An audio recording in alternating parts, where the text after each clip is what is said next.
Hello and welcome back to the Fantasy Football Report. Here as always with my co-host Hasan Rahim. Hasan, how's it going?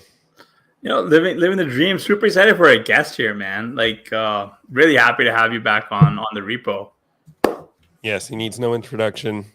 You know him from stealing signals, from chasing ships, from stealing bananas, from everything. Chasing ships. Ben Gretch, how's it going? It's going good. Thanks for having me on, guys. Yeah.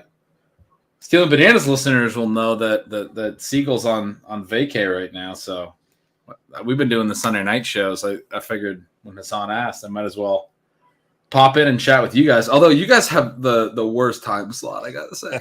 right in the middle of the first half of Sunday Night Football. Nobody really wants to watch it. They'd rather hang out with us. Yeah. The Dolphins and Eagles, not a big game. Yeah, the last few weeks we've had no issue with guests because the Giants were always on Sunday Night Football. Yeah, and guests were like, hell yeah, we're in. This week was a tough sell, so we really appreciate you joining us here. Yeah, you asked if I was watching the game, and I do have it on the side. So I'm just gonna, the whole time we talk, just be watching the game over here. And if I zone out, you'll know why. It's those Kelly Green Eagles unis, man. They're nice. They are eye catching. I hate that they're wearing them in a matchup with the Dolphins. I thought the Bucks unis against the Lions was cool. The Lions had the all white and silvers. Yeah, which looks a lot exactly like their away jerseys in Tecmo's Super Bowl. For anyone who played the other games when the orange creamsicle jerseys existed. The Eagles, the Dolphins teal have always had teal uniforms, but yeah, I don't know, man. You'd like it them playing against something that's a little bit more aesthetically pleasing than these teal pants. Play should be wearing these when they play the Giants or something, or get something going. I don't love the color matchup here. I thought the Bucks Lions one was much better. That was, but the creamsicle outfit is just the Bucks got to bring that back because that's kind of probably why they lost today. Yeah, they weren't rocking it. They lost to Arthur Smith. Good God, I root against Arthur Smith every game, and he keeps winning by 3 points or less against bad teams. It's great. We can actually probably talk about that first, right? Because the big surprise here obviously was Bijan Robinson, one rush for 3 yards and the Falcons his win, right? His lone carry came late in the fourth quarter, and then after the game, they told the Falcons told the reporters that he had a headache and limited his availability. Apparently, he had a migraine, and Arthur Smith is saying, "Oh, we're gonna get you right for the next game, right?" But it doesn't explain to me, or at least I don't understand why. If he had this migraine, why was Bijan Robinson pass blocking? Why was he on pass blocking downs? I don't know. The headache thing, I was giving Arthur Smith a hard time on Twitter. The headache thing was interesting, certainly relative to my initial response. And hearing Bijan basically sound like he appreciated having the time off. But like you said, then this is why the initial reaction, was what it was for me on Twitter and for a lot of people.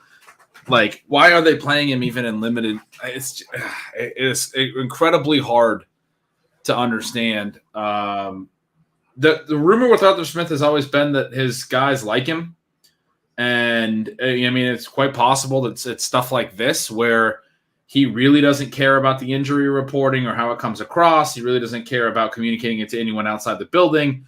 He really doesn't care about the fact that, Bijan probably maybe was good enough to play, but they wanted to hold him back, but then they just used him a little bit. It's just the whole thing about the usage doesn't make sense unless it truly is what Bijan wanted. And I don't know, man. The whole situation is weird. The reality with Arthur Smith though is, this isn't anyway, it can be spun around as sort of a positive for him from a player's coach perspective, but this isn't the first time, obviously, that he's done things very different than any other coach in NFL. This is a type of thing that no other coach does this, right? And you see a lot of responses that are, on Twitter and other places that are oh, why is this so bad, or this, that, and the other thing. But it's very unique. Whenever these kinds of Arthur Smith things have popped up, the bizarre usage with multiple top 10 picks now, And I mean, he's still doing it with Kyle Pitts. He's still, there's still stuff going on with Drake London at times.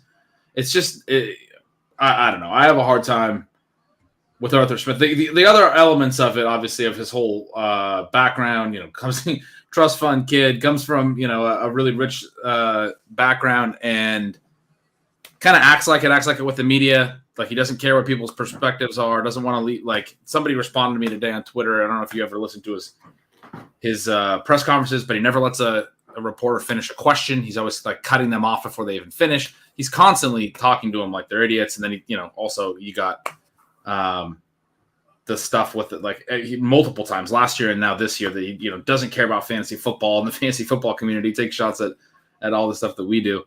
But yeah, he just seems like a guy that thinks he's like the smartest dude in the world, but he's not. He's just a very boring, typical white dude that he's very rich.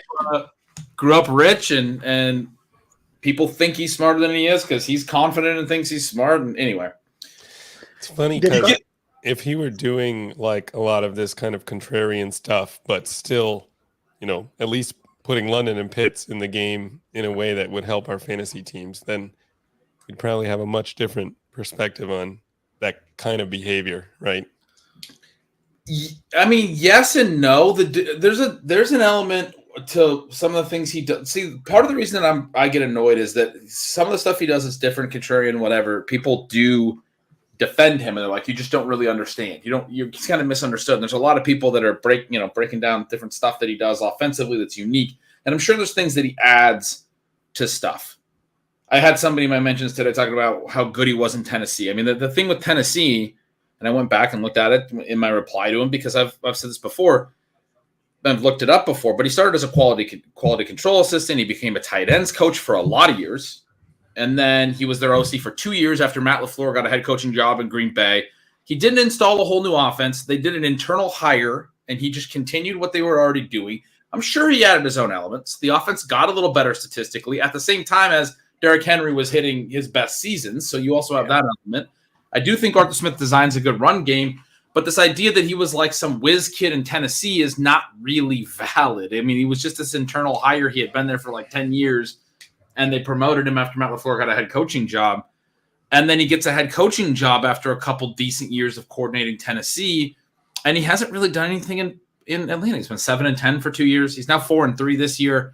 Ton of one-score wins. I swear to God, this guy is just like the king of high variance. People say that he's like overachieving because they've had low expectations. He's also playing in a historically bad division the last couple of years. They've just been trash. This division sucks. Their schedule, like every week, the Falcons play the worst teams in the league. Like just waiting for Arthur Smith to get exposed, but he's playing teams that can't expose him. So we're getting the same stuff where everyone's like, oh, they keep winning. And it's like, yeah, I mean, they keep winning 16-13 like they did today. Their other 2 wins, or 2 of their other 3 wins, were by 1 and 2 points against, I can't remember whoever, average teams. One was the Texans. One, I can't remember the other one. Anyway, they beat the Panthers. They beat the Packers. The Packers was the other really close game. Yeah, they beat the Panthers by a decent margin in week 1. But other than that, it's been these close wins. That's if you go look at last year, they were 7-10. I think at least 5 of those wins were 4 points or less. I can't remember the exact stat. They were 5-10, and then they won 2 games at the end of the year that their opponents weren't even trying in. They played a non-Kyler Murray Arizona team, and then a Bucs team that had already clinched their playoff spot and took Brady out. They used 3 different quarterbacks in the game, and so they got from 5-10 back to 7-10. The point is, his results are not good, but people keep saying that they are because they've been like slightly better than they should have been or were expected to be. He's just, I mean, he's mediocre. Your point about the contrarian thing is noted. And I had somebody mention Bill Belichick to me as well when I was talking about the press conference stuff and how he's like rude to reporters and all that. But Belichick won. Like the difference is that when Belichick did things however he did them, it did annoy a lot of people in the fantasy industry too, when like we never knew who was going to play at running back and stuff. But he won games, right? Like you when you're that successful, what you're doing is okay. Like part of my whole issue with Arthur Smith is the decisions he makes are not, and they're not going to consistently win games, but he's been the product of, some variance and some positive. I mean, I don't know. My whole point is he's been mediocre and could have been worse. Basically, he's been playing to be mediocre and he's run hot to be mediocre. And that's where we're at with this guy. I mean, Arthur Smith was at Tennessee when AJ Brown was there too, right? Like, it's not.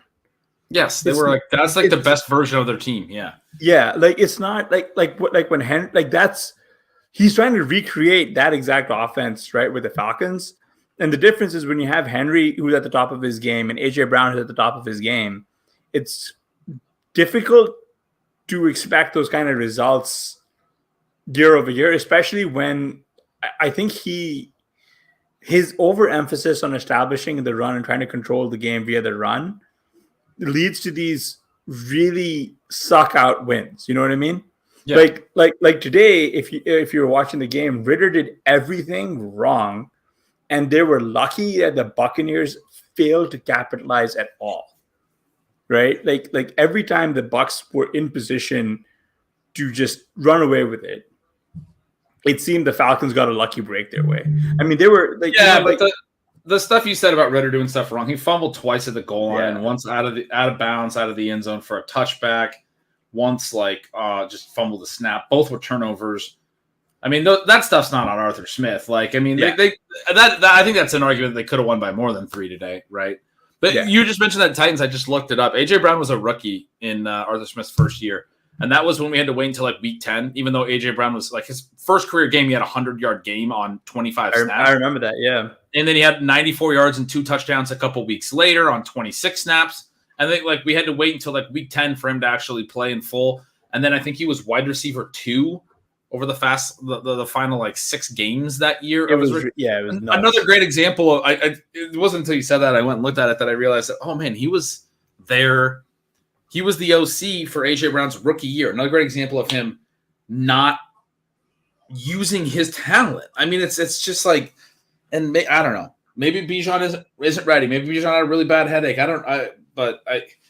This is a continuous thing with Arthur Smith. That's the other thing about the Belichick comparison, where Belichick was similarly grumpy, but Belichick built schemes around his talent at all times in his career. When they got Randy Moss and Wes Welker, they built the passing game around Randy Moss vertical, Wes Welker underneath. Then when they got Rob Gronkowski and Aaron Hernandez, they built a 2 tight end whole different thing, right? Master of schemes, guy understood how to deploy tons of different personnel and would always build around the talent that he had at a given time.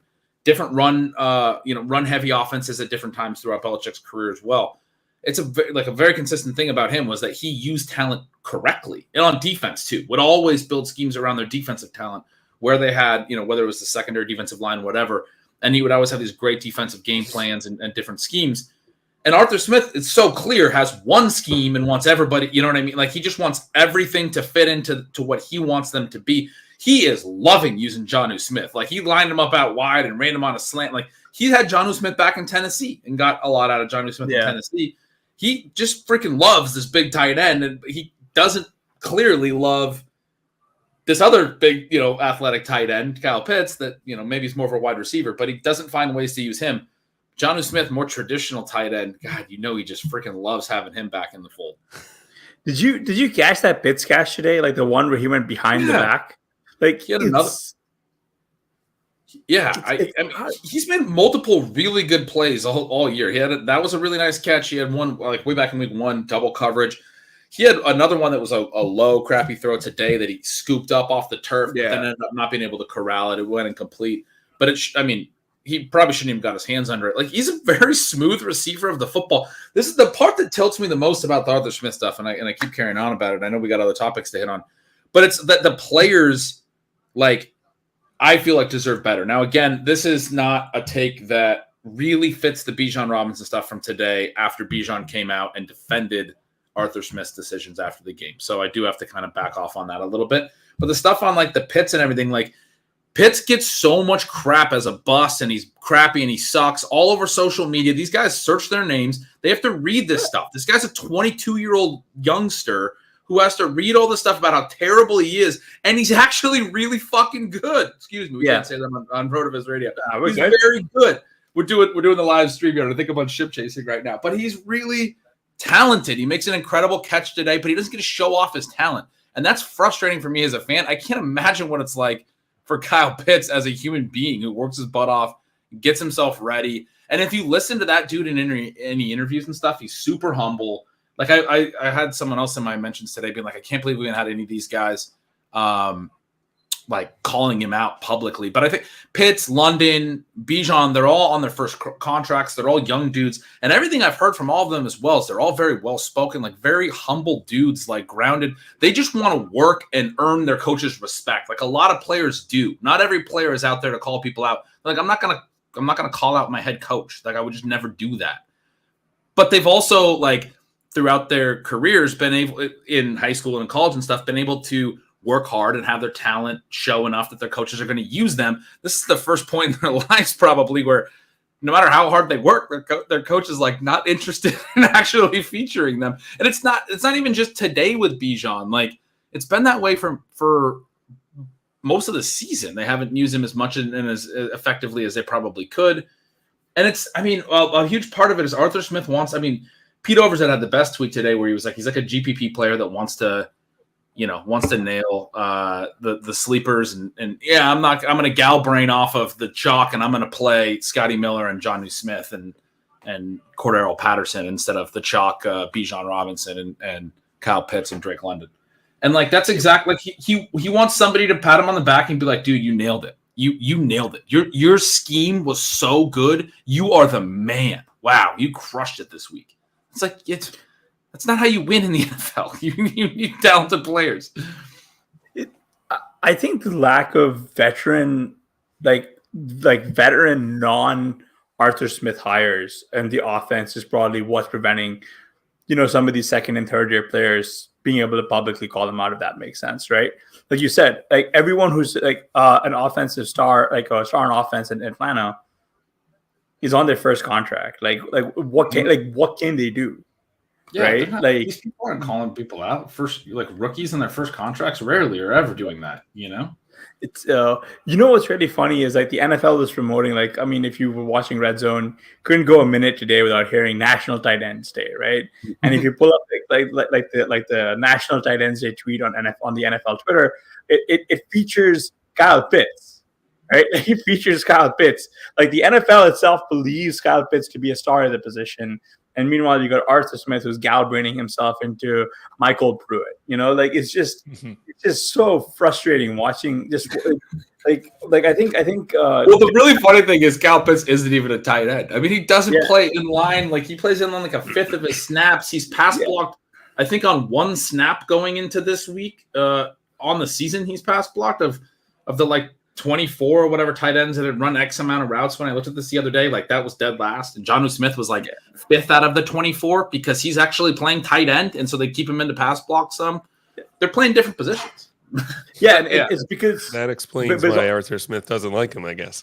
Yeah, he's just another receiver, and like Jonnu's his guy, fits his profile. He can block. He can be in there in the power formations. Pat Crane did great work this offseason on tight ends where he did some research on how run blocking rates correlate to red zone target rate, where they're in there on the run plays. The offense wants to then show that same play on play action passing, and then they get higher touchdown rates essentially because they're these tight ends that are in their pass blocking.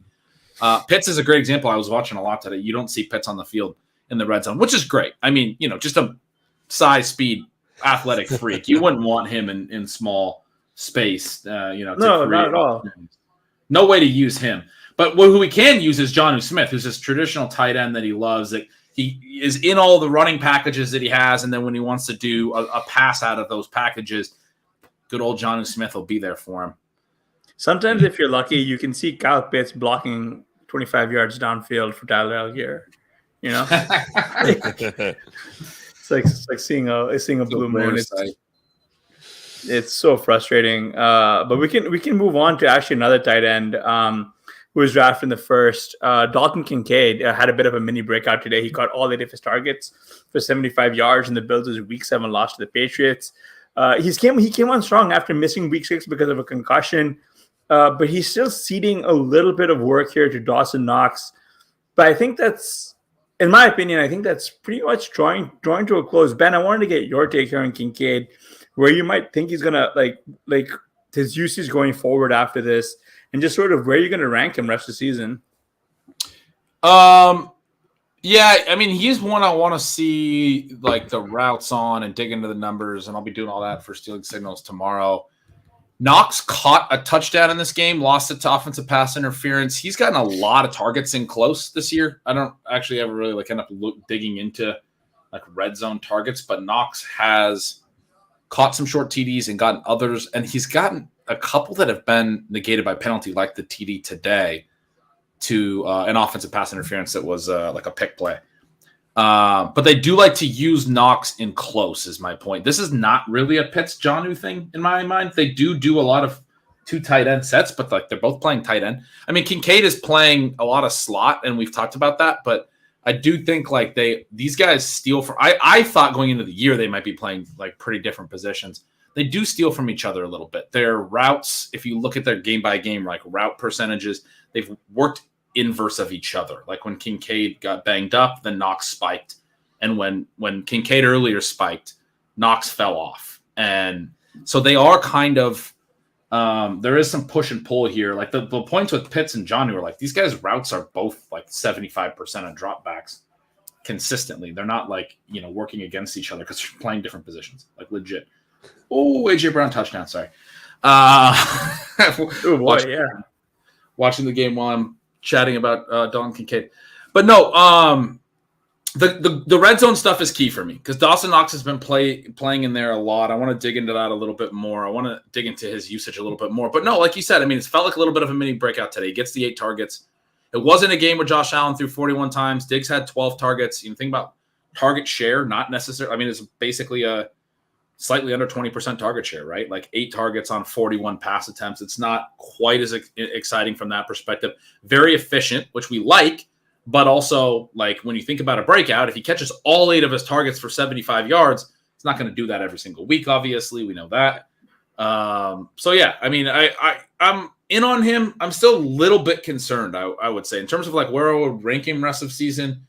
I'm not like convinced that he's going to be a breakout the rest of the way or anything like that. I am still concerned about the way that their offense is structured and their passing game is structured, where they have multiple weapons other than Diggs. Gabe Davis very quiet today. He's been, okay, and he's going to be involved still some weeks. If Knox is catching some TDs some weeks, Kincaid's like a part of that mix for the number 2 behind a very dominant Diggs in what feels like, I mean, it's a kind of spread passing game behind Diggs is sort of the way that I view it. Yeah, it's the one thing that I did want to get your take on, probably more so from a dynasty lens. I think Kincaid just turned 24. Meanwhile, you've got physical freaks like Laporta and Mayer and Musgrave. Like these guys are just sort of getting it done. Like they've broken out earlier and more like in like over a more sustained like longer period. I think like it's almost like Mayer maybe not, but like they are trying to prioritize throwing to the tight ends more down in Vegas. But like if you were to go back and like think about one, the NFL draft itself, like how much better of a fit do you think Laporta is for this Bills team? And then 2, like where would you like in dynasty drafts, who were you taking earlier, like out of Laporta versus Kincaid? Pretty sure I was taking. Well, I don't know. Look, Kincaid got up there in dynasty drafts. I know by redraft season, I was ranking Laporta ahead of Kincaid. Yeah, straight up, which he was going multiple rounds later. I had a couple teams where I decided I would take a swing on Kincaid when he got it cheap, and then still took Laporta a couple rounds later. I had that combo on 2 different teams, which was nice because then you have both breakout weapons or options, and then Laporta's the one that broke out. But I took Kincaid higher, even though I had Laporta ranked higher and as a target, because I kind of intentionally was like, well, I'm going to take them both. In terms of like where I'm ranking them or like what I mean, Laporta's just like what he's doing is, I guess that's part of why I'm a little bit concerned or like hesitant to be super excited about Kincaid. What Laporta's doing is very unique, and I think it's very legit, and I think it's going to continue. But we also have to keep in mind that like rookie tight ends don't do what Laporta's doing often. And it's very plausible that he's going to be the only one this year that does anything even resembling this, right? I do think, I really like what we've been seeing from Michael Mayer the last couple of weeks. Today, a little bit of a step back. But you had Brian Hoyer in there, and you knew it was going to be a game where he was just going to pepper Devontae Adams after all the comments this week, and that's kind of what we got. I do think Mayer is an interesting one in a more consolidated passing game going forward, that he could do some interesting stuff. Kincaid certainly could. Musgrave could, as you mentioned. But Laporta to me is just a clear cut above those guys.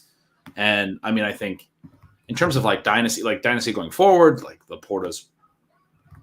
Sean on Stealing Bananas recently said probably his dynasty tight end 1 right now, which I'm inclined to just believe and tail him on that. The other guys, as you said, like you talk about the ages and stuff too. Mayer's younger at least, but Kincaid, Musgrave, a little bit older. Think about those guys as they're like. I think about them as they're still like they get the boost from being young and being rookies, but they're still like not even necessarily clear top 5 dynasty tight ends. I don't know if that's I haven't really sat and done dynasty rankings. I don't where would I rank Kelsey? I don't know. Like Kittle, Waller. There's a lot of these dudes that are aging. Goddard, Hawkinson. I don't really know where I would rank all these tight ends, but relative to the young guys. But we don't know they're good. Is my point. We do know that Laporta is good.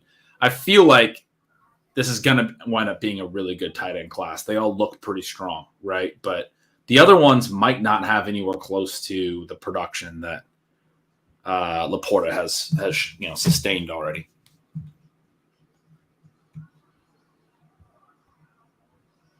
Yeah, I mean, I definitely agree with that. Laporta's clearly several tiers above the other guys. I think when I'm looking at this game from Kincaid, I'm wondering if this game acts as a turning point in Buffalo's season where Knox really takes a step back and you kind of start to see this second half breakout from Kincaid. You're battling the voice loss. Yeah. I'm barely hanging on here. So take over. Right. I'm very wordy. I could definitely throw a lot of words out there, and help your voice. I like that take. I would love to believe that. I do think we certainly want that to happen with a lot of the young players. Think it should happen more often than it does, where some of these offenses should be willing and teams should be willing to turn to their young players as like a spark, as a shift. There's just so much veteran deference around the league, right? And the Bills in particular, the last couple of games have looked bad. They just lost to the Patriots today, right? Like this is not they barely beat the Giants last week, and they lost to Jacksonville in London the week prior to that. Like they're in a little bit of a funk right now. So in terms of that idea, like probably more so than any other team, they're at a point in their season where they should be willing to consider like this type of a shift that you just described. Whether they'll actually do it, I'm always a little bit skeptical because like we sometimes want it to happen more than the coaches. They like Dawson Knox too. He's a big part of their team. You get the stuff where it's like Josh Allen likes Dawson Knox personally, probably. Like these guys seem like they're buds. It's just like how does that influence things? It's going to influence things. So ideally, we get to see plenty of Kincaid. Like I said, I'm interested to dig into the routes. The fact that Knox is still getting used in the red zone, it would suck if Kincaid's ceiling is like a 20% target share without touchdown equity. I mean, that would. Like this game, he had 20% target share, and Knox is the one who caught the TD that got called back by the OPI. If that's the role, like, and then there's going to be down games too, right? Like that's the ceiling role, then that's not that exciting.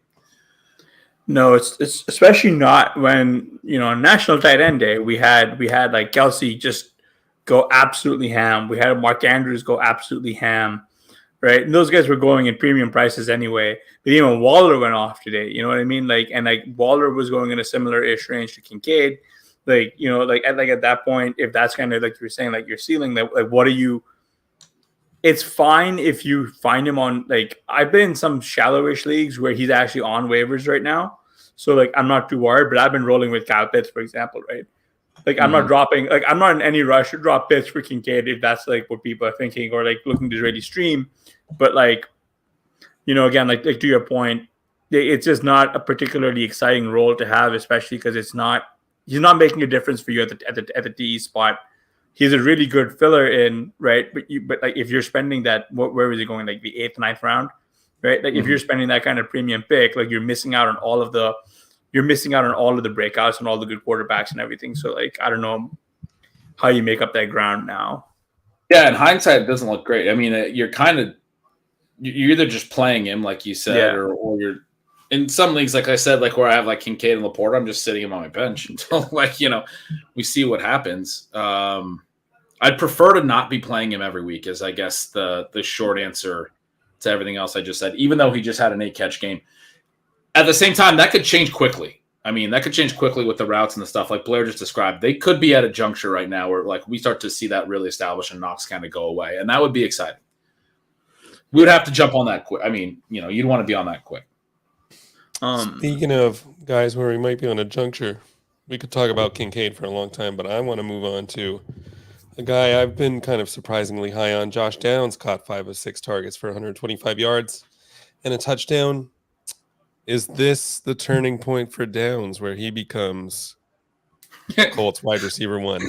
We had a fun chat in our co-managed team where, you said he was going to be the Colts wide receiver 1. I was like, Blair, I mean, I love you, man, but like he's like a 5'9" slot receiver, and they've had Michael Pittman like in the entrenched wide receiver 1. It was like right after Downs' first good game, and it was like that doesn't mean that he's going to be their wide receiver 1 next week. Like that's a little ahead of the game. And not next week, a few weeks later.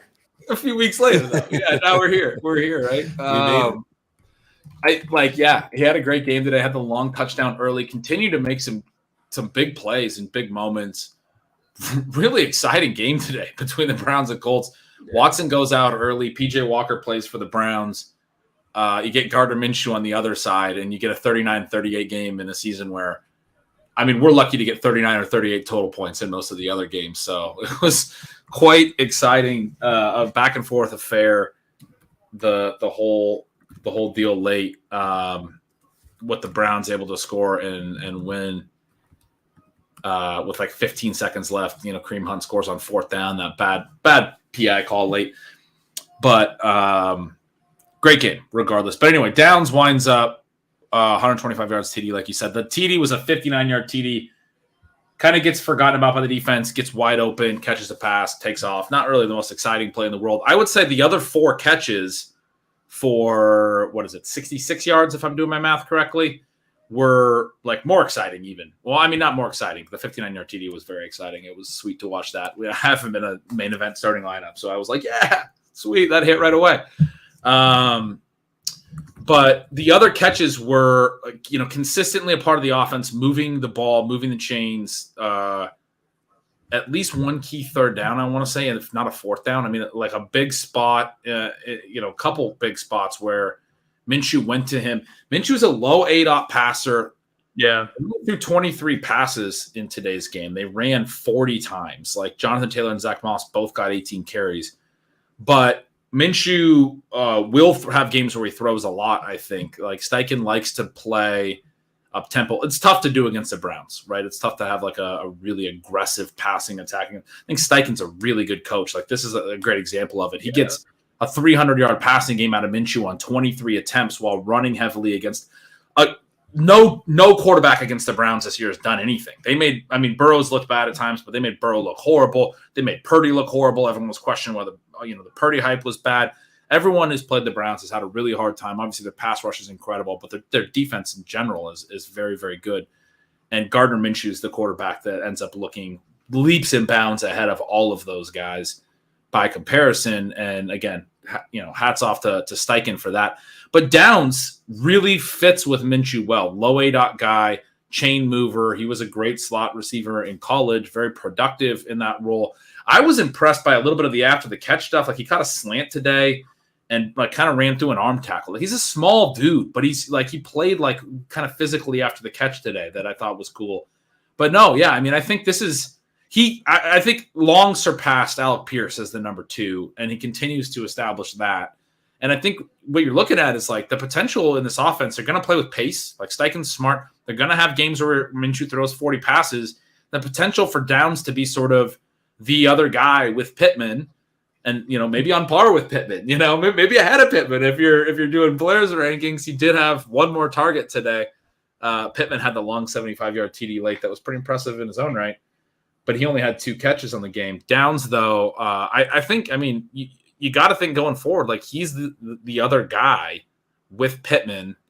I think he's clearly established himself. He's a hit. He's a rookie hit.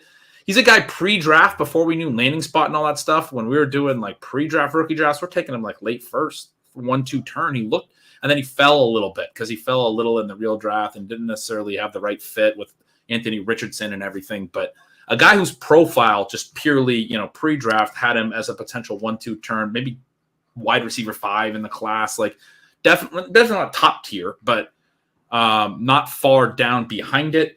And I just think it's clear, like he's a hit, right? Like this is what we see from rookie hits. They produce like this, and the fit now with Minshew is really strong. And yeah, he's a guy you want to be buying for sure. Pittman's final stat line, 5 targets, 2 catches, 83 yards, and a score is really deceiving because like 75 yards came on 1 catch, right? Like it was that long catch and run. Another good point here from Joe King. JT finally had a good game. Yeah, that's like, and it goes back to your point about like this offense being really well run, right? Like it's like almost the antithesis of what Arthur Smith is doing, right? The fact that they're running.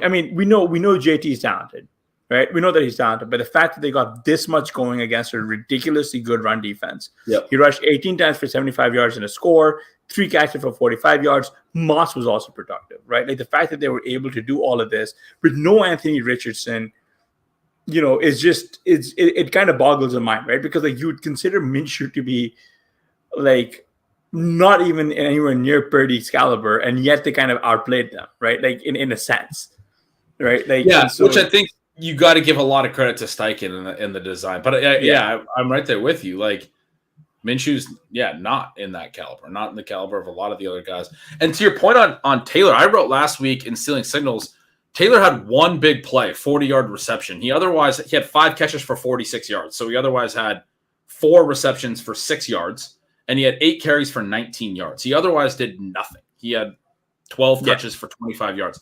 That 40-yard play was a play up the sideline, and I wrote in some signals, he didn't even look particularly explosive on that play, which was concerning to me because I have a lot of Jonathan Taylor bags, and I'm a huge Jonathan Taylor fan. I put in my notes for Stealing Signals, we'll write it up tomorrow. I felt like JT looked much better in this game. This is the first time he looked back, right? Right. Yep. That's what it felt like to me for sure. To your point, his touchdown run, he navigated like a tight little window really well. Looked like his like low, powerful, explosive, like unstoppable almost. He didn't have any like massive plays today where we saw him really like turn the Jets on, but he had like a 24-yard run, long 20-yard reception, and when he got into space, he was legit. He looked that reception. Oh, long Tyreek Hill bomb. There was that reception that he had where he had 2 defenders draped on top of him, and he was still powering through to get to that 20 yards. I remember that very clearly. Yeah. That was like, and that's where you're seeing like, oh yeah, this injury he had was bad. He's getting back to 100% speed. The difference is that like Jonathan Taylor at 100% is like other running backs at like 170%. Like he's just that good. And that's the thing. Like Moss has been very productive in this backfield, but he's never looked special either. And to your point, like when Anthony Richardson was under center, that's opening up a lot. Like the design run, all of that was creating like some of Zach Moss's long runs. When you watch the highlights, you're like, man, like people joke I could run through that, but and that's not the case. But like I do think basically any NFL running back could run through some of these things that Zach Moss is running through. He's been good. I want to give him credit, but like Taylor still clearly has another gear. And in this game, you saw the difference in talent as well. Because Moss still was productive, like you said, but he never at any point in this game looked like you could tell which running back's in the game at all points. Like that's not Jonathan Taylor anymore. That's the other guy who's not nearly as explosive. Yeah, whereas last week you still had a little bit like Moss certainly looked like he had more explosiveness, which is weird. But like today, like every time I saw like last week, it was every time I thought it was like Jonathan Taylor doing something, it was Zach Moss, and I'm I know. oh great. And then today it was like when you actually saw the running back, you're like, okay, this is definitely JT. Like this is like it made more sense in your brain. Yeah, like he's just it's like he's just that catch and run that he had, that long catch and run was where I was just like, all right, yeah, he's fully back. Because like you don't do that against a team that's as strong as the Browns on defense, which is it's saying something because man, I feel kind of bad for them because on offense the Browns have been really bad, but like this defense has more than kept them in games. It's single-handedly won them a bunch of them. Speaking of, I wanted to actually head on over to someone who we were discussing on our ME team. Jackson Smith-Njigba got 4 of 7 targets for 63 yards and a score today after DK Metcalf was declared out. We've been still waiting for this, and it was kind of a semi-breakout, but I wanted to get your thoughts here, Ben. Like, this was a different-ish role here for JSN, and I'm curious, do you think he's going to go back to that low A-dot role once DKM comes back, or do you think the team, because today he outproduced Tyler Lockett, do you think the team's going to try and like mothball Lockett here? I don't think it's mothballing Lockett. I think it's perfectly reasonable to think that they could use all 3 receivers, basically. 24 pass attempts is all we got out of Seattle in this game. So JSN 7 targets, led the team, well over 25%. I don't know what that target share is, probably 28, 29%, 7 out of 24. Somebody who's good at mental math, do it real quick. 8 out of 24 would be 33%. I know that. I can do that.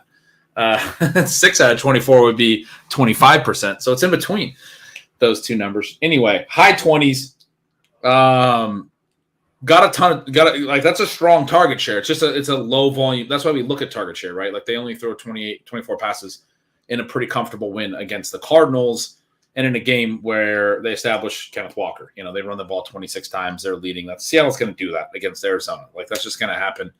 But in terms of the ADOT stuff, no, I think that's like I was trying to preach patience as much as possible in the first 4 weeks. You knew they had a week 5 bye. He broke his wrist in August. He was playing with a wrap on his wrist all the way through week 4. I was watching for that. You could still see it in week 4. I have not seen it the last 2 weeks. I'm not 100% certain. You can't always tell, but like I know he was still wearing it in week 4. And so the low ADOT stuff was concerning, but also it's like this guy's not necessarily fully ready, and maybe they're not really ready to, like we're talking about with some of the other ways that coaches view veterans, all those things. Maybe they're not ready to turn him loose yet when it's still got a wrap on his wrist, right? Like that's not that crazy.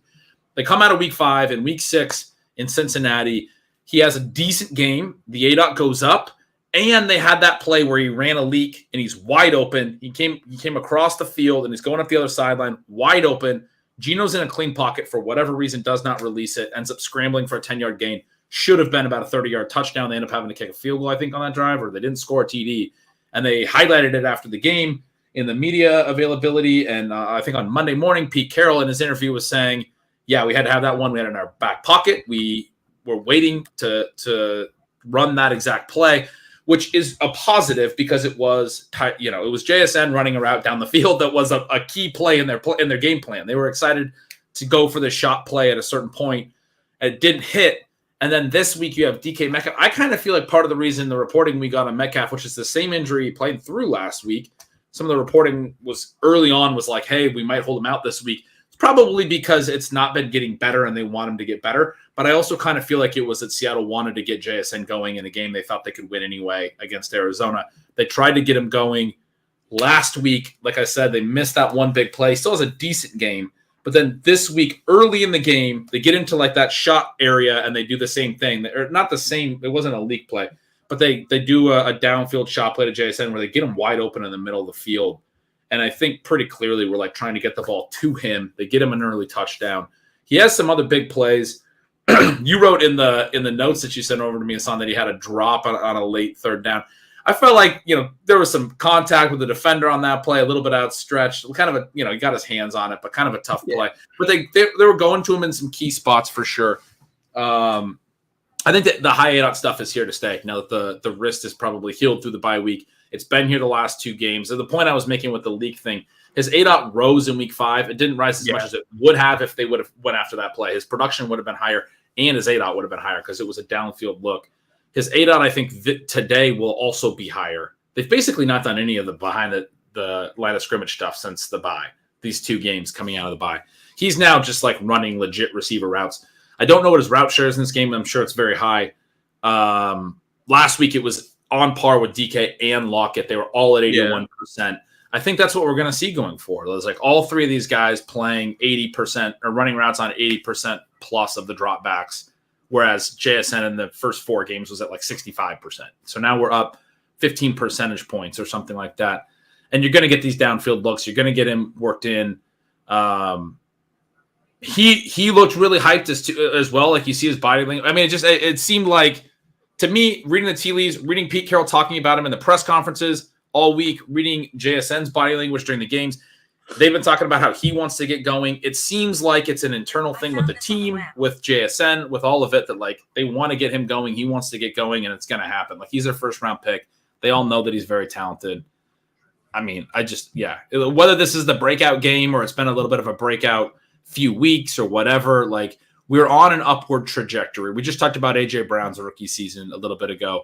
He was producing early, but they weren't really giving him the full routes. It was so annoying. He was like sticking around like 40% routes for the first month. Then he was at like 60%. And he finally got over 80% like week 9. And from then on, he was a star. I'm not saying JSN is going to go on to do what AJ Brown did late in his rookie season, but I do think we're on that same sort of upward trajectory. We've seen Blair, you've done incredible work over the years, showing how rookies produce more late in the year. We know that this is a thing that happens. It makes perfect sense with JSN with the broken wrist and the early bye, that they were just kind of doing all this. And now the 2 weeks since the bye have been nothing but positive. They've been nothing but like, yeah, we're on that trajectory. He's going to be better the rest of the way than he's been to this point, and potentially way better, potentially league-winning better, because that's the profile. Yeah, that's oh man, just remembering that AJ Brown rookie year was the Corey Davis, Adam Humphries. I don't know, you weren't playing much best ball back then. It was back during the draft days, but there was a pretty popular refrain of AJ Brown shouldn't be drafted because of Adam Humphries and Corey Davis, and that didn't really work out. It's just so terrible in hindsight. Like I think like the first game where you saw AJ Brown, just like he calls over the defender and stiff arms him into the dirt, the Browns guy, whoever his name is, RIP. Like I think that was where like people realized. I mean, you're right. I wasn't playing a ton of best ball back then. We I think did a couple drafts together. We used to talk about that. MFL 10s, back in the day. I couldn't do them. I couldn't do them in my state, but I was playing Dynasty for sure. And I remember AJ Brown was pre-draft, wide receiver 2, and then he landed with Tennessee, and then all of a sudden 102 pre-draft, and then he lands with Tennessee, and then all of a sudden it's like, oh well, we just can't. You could draft him like 9, 10, 11, 12 every rookie draft. I have a ton of AJ Brown still to this day in Dynasty. It's kind of nice actually in hindsight. Everybody just let you draft them at 10. It was different with JSN. I mean, like realistically, in a perfect world, we'd see him play that flanker position full time, right? Like, it would be nice to have him like in that flanker position. And what is it? I don't know ball, but that's the Y, right? Like he could be playing the Y where DKM playing the X. I don't know. Right? The people, I don't know the numbers either. The film bros are gonna come for me for that one. But the last time it's the K actually, Hasan. They're playing the K. That's the one. That's the one. The film bros are gonna absolutely light me up, which is it's totally fair. But yeah, they don't even know what they're talking about. They're just repeating stuff that they heard other people say. Like none of these. Anyway, go ahead. Oh no, just an aside, it does remind me, because we are talking AJ Brown. It does remind me of this one guy from film Twitter. I got into a fight with him years ago, and he was telling me it was DKM was better than AJ Brown, and whoever the third wide receiver on that Ole Miss team was, whatever his name was, is better than AJ Brown. There was like a third wide receiver who Elijah was a fifth-year senior. No, there was a fifth-year senior who declared the same time as DKM and AJ Brown, and he tried to tell me that guy was also better than AJ Brown. Was it Daryl Hodge? No, this is gonna kill me, so I'm gonna have to look it up. I apologize, guys. I thought Daryl Hodge. Well, Dawson Knox was there too, right? And now I need to look up the 2018 Ole Miss, so I apologize, guys. 2018 Ole Miss. I'm confusing him with someone else, maybe. DeMarcus Lodge. That's You the said one. Gabriel Hodge. DeMarcus Yeah. Lodge. Marcus Lodge is the Yeah. one where like a guy from film Twitter was trying to convince me, and I was like, man, that's a tough look. They also That's had Dawson Knox though. Yeah. Oh man. yeah, but that's a DeMarcus Lodge better than AJ Brown is a tough take to walk back. You're never living that down. Never winning that. But one. you don't know ball, Hasan, because you don't know. I not from this country. I That's why definitely it's don't know ball. It's my go-to excuse. Speaking of rookie wide receivers, though, let's just stay on this topic. Rashee Rice. I mean, Evan Silva was pounding the table for it, screaming it's Rashee Rice time. You know, he caught 5 to 6 targets today for 60 yards and a score. He had this phenomenal, 37-yard reception to set up his, Travis Kelce touchdown. You know, Rice has seen his involvement in the offense sort of increase all season. He's seeing, about 5 or so targets. In your opinion, is he like a locked and loaded, startable wide receiver, WR3 going forward? Or, is he more of matchup dependent play? Because today, I was talking to in hindsight, I regret not just carpet bombing all the KC Chiefs receiving overs, because it just set up really nicely that way. I did have a Rashee Rice over longest 17.5 reception that hit immediately, but I wanted to get your take here on Rashee Rice as a player, and then also kind of where you're slotting him in as a rest of the season. Can you trust him? I'm trying to pull up his usage today because I saw some tweets on it. There's people that grab this stuff quicker than I know how to grab it. Mike Clay, I know, tweeted Chiefs wide receiver snaps today. He had it as MVS 45, Sky Moore 39. Those two have led in basically every game. Rashee Rice 38, 1 behind Sky Moore, only 7 behind MVS. Then the very next player was from 38 was all the way down Justin Ross at 15. There has not been a gap like that. So I'm emphasizing 2 things here. Rice was way higher than he's been, and there hasn't been a gap like that where we've gotten a clear delineation. It's been this slow waterfall down. They've used 7 receivers in every freaking game. It's been kind of maddening when you're looking at it from a usage standpoint, like I do in Stealing Signals, and you're trying to figure out who's actually going to get these opportunities.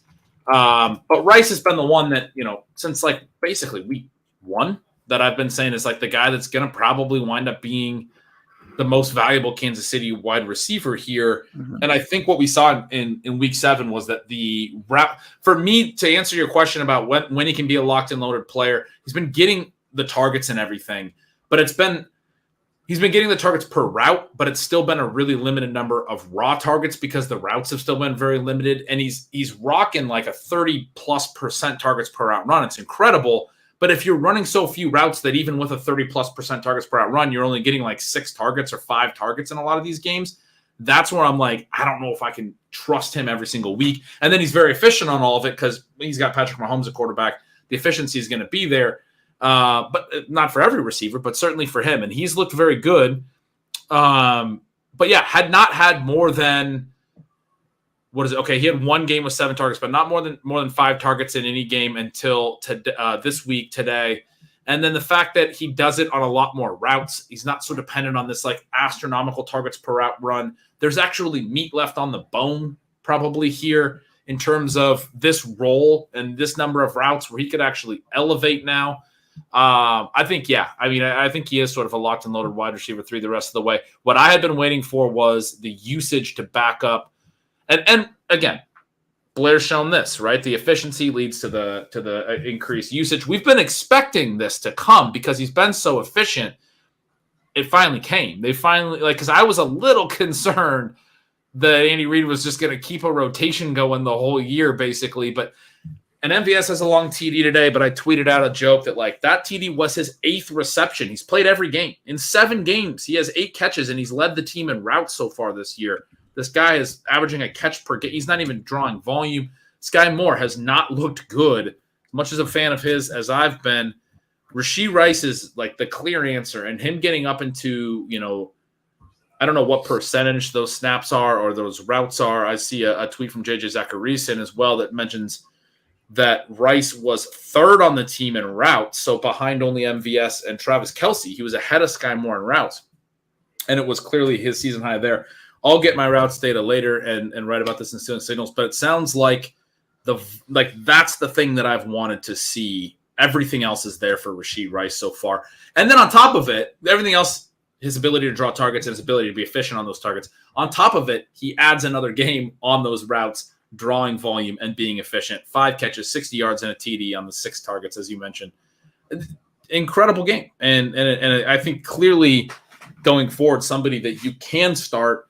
The only issue is the wide receiver sort of rotation and whether the routes are going to be strong enough that there's like a real ceiling in some of those things. But it feels like that's where we're at. We do have some shots fired in the chat. Rice better than Dobbs rest of season. What's your take, Ben? I think I'm in on that. we've both liked Dobbs, Blair, and chatted about that before. I do really like Dobbs. The reality is he's just not done that much. His best game so far this year was the game where they got absolutely shellacked by the Lions at home, and they had like nothing as a team in the whole first half. They had 30 total yards. They came out after halftime and were like ready to be competitive and had a pretty good second half. But then Dobbs wound up with like a 7 for 70 game or whatever it was, 8 for 80. Pretty strong game, but it was all like they were down 24 points and the Lions were just kind of sitting back.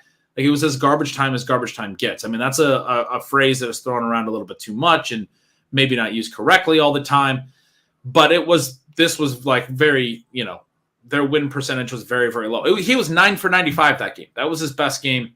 He also had a 5 for 73 and a TD in the New Orleans game, but on 12 targets, pretty inefficient 5 for 73 and a TD line. And that's sort of been the story for him is he can earn volume, but he's not particularly efficient. It's been a concern for me as a fan of his. Was okay today, caught a TD, also had a TD go right through his hands. Should have had 2 touchdowns. Yeah. It was a 4th down, a big play. It bounced right to his teammate, and Jaden Reed catches it for the TD. So it was actually kind of fascinating that it ended up working out, but he needed to make that play. He has not been good enough, if we're like completely honest, from an efficiency standpoint. He's been good enough drawing volume, and they continue to run him out there. So they obviously like what they're seeing in practices and all of those things, and behind closed doors and meeting rooms, all of it. They clearly like Dobbs, but man, it's a bummer as a fan of his to watch him earn volume and not make plays, right? Like he has had some real issues consistently making plays. So anyway, I didn't mean to just like bash on him, but him versus Rashee Rice, like everything I just said about Rashee Rice, like the ceiling, this rookie that like if he can consolidate the routes he's playing with Patrick Mahomes, like I'm a lot higher on the ceiling for Rashee Rice than Dobbs right now. Yeah, also good comment here in the chat. It's also a little bit about Jordan Love just not being him, right? Like yes, Jaden Reed is intriguing. He's someone who Blair and I has spot started. He's also a second round pick. But like I'm also Rashee Rice versus Jordan Addison is a little closer. I kind of like that question. I think I'm in on Jordan Addison more so. I would probably trust Addison. I mean, that's another one where it's like, I mean, Addison's been nothing but efficient, so you feel good about him. But I don't want to just be about the routes because like we obviously care about the profile and everything else. But Addison has a really good profile too, and he ran 100% of the routes last week. And as long as Justin Jefferson's out, he's going to probably run every single route. And then when Jefferson gets back, he's probably going to – it's going to be late enough into the season. He's probably going to distance over KJ Osborne. Addison's going to be a full-time player the rest of the year, basically. And he's just as – I mean, he's not dealing with Jordan Love. Kirk Cousins isn't Patrick Mahomes, but, like, it's not horrible. And there's going to be a meaningful routes gap, I think, between Addison and Rashee Rice. So I'd probably go Addison. I'm also just not that thrilled that they just kept going to KJ Osborne last week. Like, they just force-fed him the rock, and it was, like, predictable results. You know what I mean? Did they have, like, similar targets? I think at the end they did, but, like, in key passing downs, they were definitely using him more so in the first read. Although I got to double-check Pat's work on the first read stuff for that. Like, I recall they both had 5 targets. Hawkinson had 8, and it was a game where that was another low volume game. They only threw 31 passes. No, I know the Osborne stuff's a little bit tilting because he's just like pretty clearly not as good as Addison. He's not bad necessarily, but he's like a fine veteran guy that you need. You know what I mean? Right. Like he's competent. Like I guess it reminds me of like Josh Reynolds for the Lions. Like I don't like Josh Reynolds. We don't like boring vets like that, but he's competent. Zay Jones has been very competent for the Jags. Like these guys are. I usually am hating on veterans, but there's a couple guys like that I don't really hate on them. Like I'm like these are competent, good pieces of passing games. But like Jordan Addison is your ceiling, dude. Like he's made some legit plays since the preseason. He looks great. We can finish this off on the last rookie wide receiver who somehow the only underperformer here. Quentin Johnston got 1 of 2 targets for 20 yards today. This isn't a performance. I mean, really, he hasn't really shown any reason why he should have been a first-round pick. But I guess it's a mild improvement, from what he did last week. Like Ben, like what is your take here? Is Josh Palmer just that good, or is Brandon Staley just a secret donkey? I don't think the take is that Josh Palmer's just that good, although he's looked better this year. I guess, guys can improve. I don't think he's going to be elite or anything, but I think I was a little wrong to say that his past I was pretty out on him even when Mike Williams went down. Well, he frankly hadn't done anything prior to Mike Williams going down, but he's looked good. He's actually, because my whole thing was last year, he couldn't step up when Keenan Allen and Mike Williams were both hurt. He had a really rough time during his stretches at wide receiver 1 last year. And then you look at his yards per out run, targets per out run, and any of that stuff over both of his years so far, they've just been not good enough. But he's been pretty darn good over these last couple of weeks since Mike Williams went down. So I think you can, you can give him some credit. I think I need to give him some credit. As soon as Mike Williams went down, said the upside only exists with Quentin Johnston. If Josh Palmer's your guy, then it's hurting your passing game. That might still be a true statement because it's not like the Chargers passing game is really flowing when they have having to use Josh Palmer as their other weapon. The Chiefs, I think today were pretty clearly trying to take away Keenan Allen a little bit. Herbert missed him on some stuff as well, again, for the second straight week. Had him wide open in the end zone at one point, missed him. But anyway, Palmer winds up 7 targets, has 133 yards. Has a pretty nice game, and he's been making some decent plays is the point I'm trying to make. As far as Quentin Johnston's concerned, if you can't beat this guy who has, really subpar yards per out run through a couple of seasons, isn't particularly good, they drafted you in the first round because last year when their top 2 receivers got hurt, none of the other guys could step up and play to the level they need him to play at, so they went after a first-round receiver. If you can't be beating that guy, it's probably not great on you. And I like Quentin Johnston, and I want him to succeed, but I'm not maybe Staley's a donkey. I don't know. I mean, I do think there's an argument for they should just be throwing Quentin Johnston out here, trying to use him more, trying to give him first read targets, trying to find ways to feature him and let him make plays because they need to develop him. Although they tried that a little bit in the preseason. The first preseason game, he played 15 snaps and got 7 targets. It was an absurd amount. Yeah. And he had 3 drops, if you guys will remember. Everyone was all worried about his drops. That's not to say that drops certainly don't matter, but I do think that seems to have lingered a little bit with the team and all of that stuff. You'd like to see them taking the approach that the Seahawks are taking with JSN, where they're talking about, hey, we got to get this guy going, and they're making a point to dial up plays for him and all of those things. They're not really doing a whole lot of that with Quentin Johnston. But again, maybe that's because he's just not doing enough and practicing all of that to beat out Josh Palmer and to show the coaching staff enough that they are, believe that he's ready to make a big impact. So I think as a first-round pick in a situation where Mike Williams is out for the year, he's not coming back later in the year or anything, you do have to expect that Johnson's going to continue to get opportunities. I mean, that's one of the reasons that we look at draft capital, all that stuff is they're never going to just admit during his rookie season that he's a bust. That's not going to happen at any point this year. Even if they don't use him a lot like they haven't for these last couple of weeks, and even if that extends for 3 more weeks, some point in week 10 or 11, they're going to run him out there for 75% of the routes again and throw him 5 or 6 passes and try to get something jolted for the stretch run out of him. If it doesn't happen then, they'll try it again in week 13 or week 14 or week 15. At some point, he is going to continue to get these opportunities because I had somebody ask me him or Trey Palmer, who's a guy that I really liked and wrote about. Oh, yeah. Trey Palmer's dope, and he looks awesome, and he got a ton of air yards last week. but he's a day 3 receiver. And he could just be like Quez Watkins, who was a really good day 3 receiver. But when you're the day 3 receiver and you're the third guy on your team behind, the reason I use Quez Watkins is behind A.J. Brown and Devonta Smith, very similar situation being behind Mike Evans and Chris Godwin for Trey Palmer.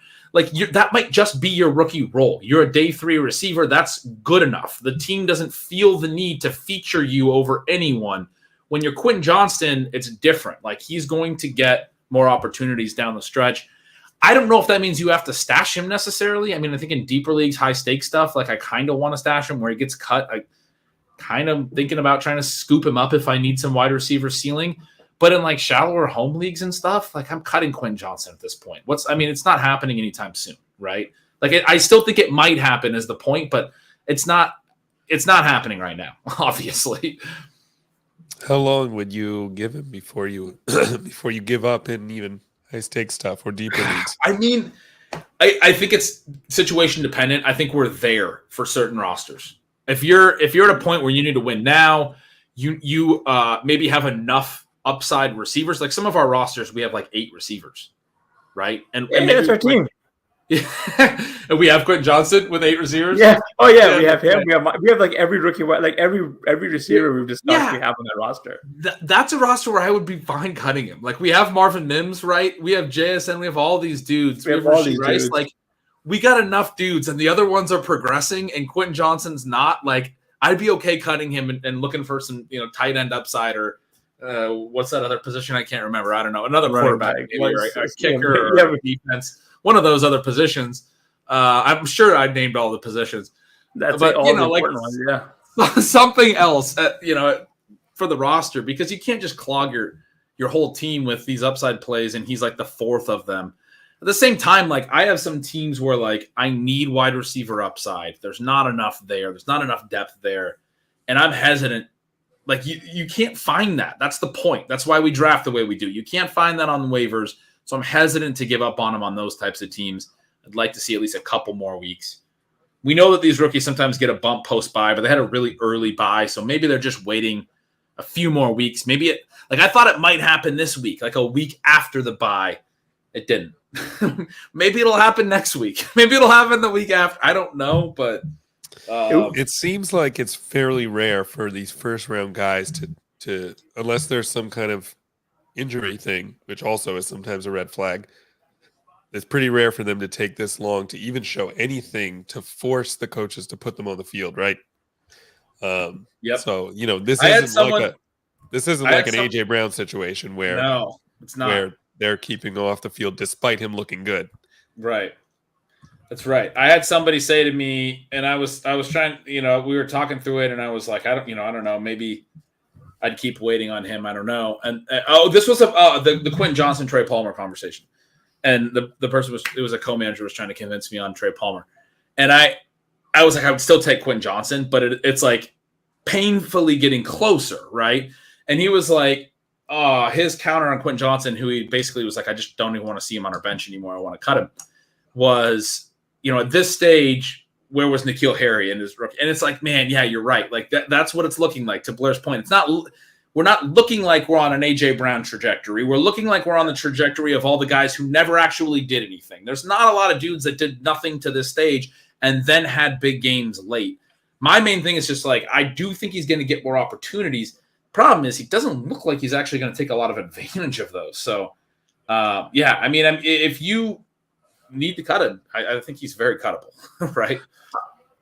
I think this goes back to like the ship chasing draft night pod, like on night one, like really late in the evening, where you had Jared Daigle showed up. Like it was like after the pod had ended, we were like all chatting like backstage. Daigle showed up and he mentioned that like Hugh J was a tough sell for him, and he was like he's a body catcher, just doesn't see like he wants to be a finesse strike wide receiver who lacks finesse, which that really stuck with me like through all of like season. Even analytics people or numbers, like box score people were like, he didn't show up in some of the biggest games, right? Like he was super quiet in the national semifinal. Is that right? Like he had or maybe he was good in the national semifinal, but very quiet in the championship. One of the two, because they played obviously they went to the title last year. They played the 2 games and then some other games against big competition. And then he kind of like feasted on weaker competition. Like I remember like Karain from a numbers perspective was saying sort of similar to what you were saying, where like he said he's a high upside prospect as well, but like very boom bust, very high upside, also bust elements in his profile. This guy might not actually be worth a first round pick. And that's what it looks like we're seeing, right? Like JSN didn't feel like that to anyone. No one you talked to or heard from, everyone was very confident he had at least a floor of production and ability, to excel. Even Addison, like that was kind of the discussion between Addison and Johnston. Addison felt like a higher floor guy, I think, to most anybody who did any like film or numbers research on him. People liked Addison's floor. I think there was real concern. I mean, obviously, when you have the 6'4" frame and everything with Quentin Johnston, you can see the ceiling, and there's a lot of production there as well. But there's elements of his production that people were really concerned about. I always go back to this article that Max Mulitz wrote, who's now actually analytics director or something with the Dolphins. But it was kind of trying to filter out busts based on their touchdowns per game. And it was such a strong indicator. Like anyone below basically half a touchdown per game, there are so few hits in that cohort. And QJ was one of those guys. I think the only one in this class. And some other some other big busts. Wow. Recently. 14 career touchdowns, it looks like. And yeah, he didn't score a lot of TDs in college. For a guy that's as big as him at and athletic as he was supposed to be. Yeah. That's a big red flag. You got to score touchdowns in the Big 12, buddy. That's literally what they do. I mean, it's just that's why people keep overdrafting Baylor wide receivers, because all they do is score touchdowns. Yeah, but he is the inverse. He couldn't even score the touchdowns. You're saying they overdrafted Baylor receivers who weren't productive at the next level because the production was inflated. QJ was in that same conference but couldn't even get the inflated production. Where's the inflated production that we want? At least the inflated production. For what it's worth, I think QJ was he wasn't the only wide receiver catching flack like during draft season. Also Zay Flowers, but QJ has been the only one who's like yet to show anything, which is a real bummer. Because I think after talking to you guys, I want to update and say that I'm just ready to cut him in every league. There's like, I mean, is there really any that we'd be the last people holding on? And I mean, and maybe it'll happen, but I don't think it's going to at this stage. Yeah, it's such a bummer though, because like, man, like the situation couldn't have been any purer, right? Williams goes down. They basically drafted a guy who was supposed to be Williams 2.0, in that he'd actually continue making those big splash plays, and we're not seeing it. Herbert is actually playing well this year. Like all the environment is perfect for him to thrive. Yeah, he's actually pushing the ball downfield. I thought he should have been throwing to Eckler a little bit more in this game, and last week as well. I know.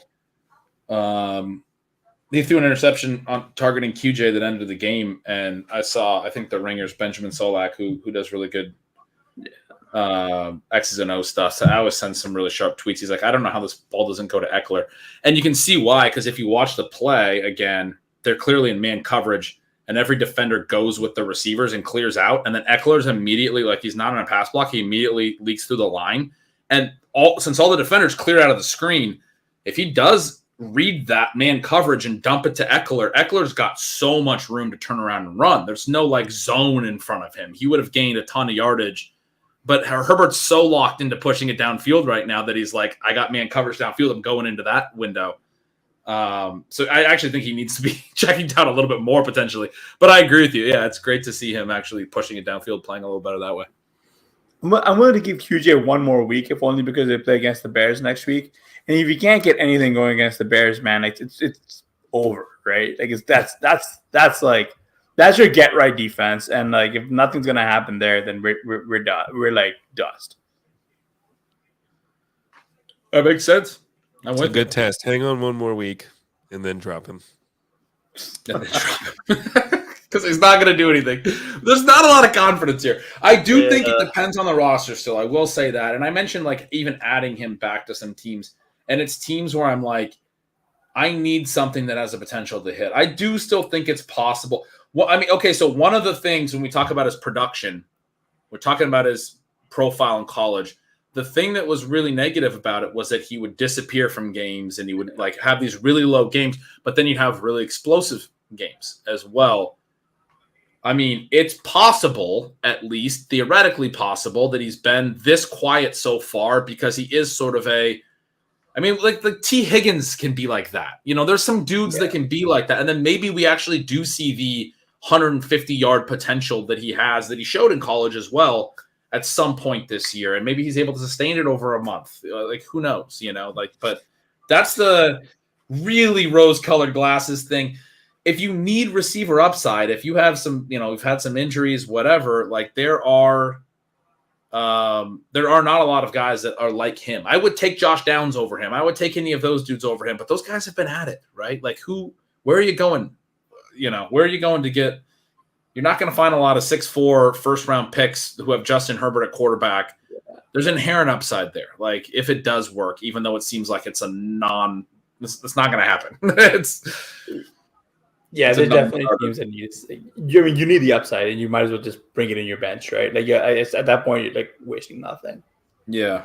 Someone else already took that shot. They failed, and now it's your time. I like this chat comment, hoping that he's this year's Christian Watson. I mean, that's a reasonable take, right? Like Watson was banged up early last year. He makes a good point. Only QJ's not injured. Yeah, QJ's not been producing, even despite the fact that he's healthy.